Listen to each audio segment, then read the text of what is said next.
Hello ළමයි ඔන්න අද යමු මාත් එක්ක වී කොටන ප්‍රොසීඩිය බලන්න.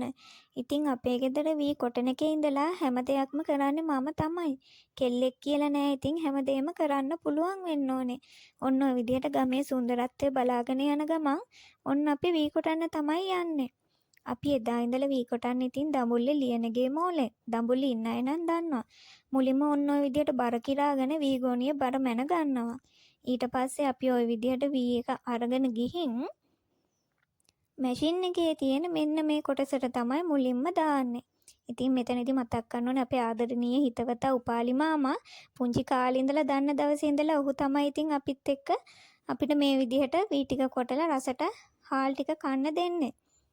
ඉතින් ඊට පස්සේ ඔන්න ඔය විදිහට මැෂින් එක ඔන් කරලා අපි වී ටික කොටන්න තමයි යන්නේ.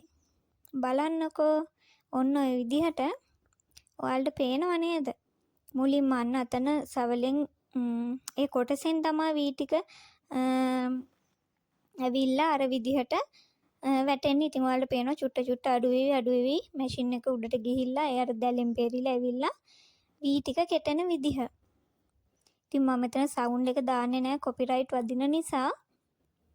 මේ මැෂින් එකට කියන නම නම් දන්නේ නැහැ. කියන නම දන්නවා නම් කවුරු හරි කමෙන්ට් කරගෙන යන්න.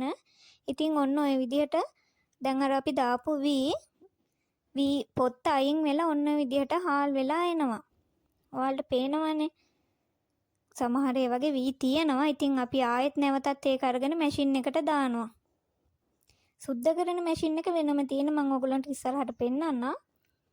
ඔන්න ඔය වගේ එකතු වෙන වී ආපහු පාරක් දාලා හොඳට වී සුද්ධ කර ගන්නවා. ඔයාලට පේනවනේ. ඉතින් අන්න අර පෙන්නන මැෂිමෙන් තමයි ඊළඟට වී අපි සුද්ධ කරගන්න යන්නේ. ඔන්න දැන් අපේ උපාලි මාමේ මැෂින් එකත් ඔන් කරා. දැන් අර එහා පැත්තෙන් අපි අර ගත්ත දැන් භාගයක් වී වෙලා තියෙන කොටස ගෙනල්ලා මේකට දානවා. ඔයාලට පේනව නේද?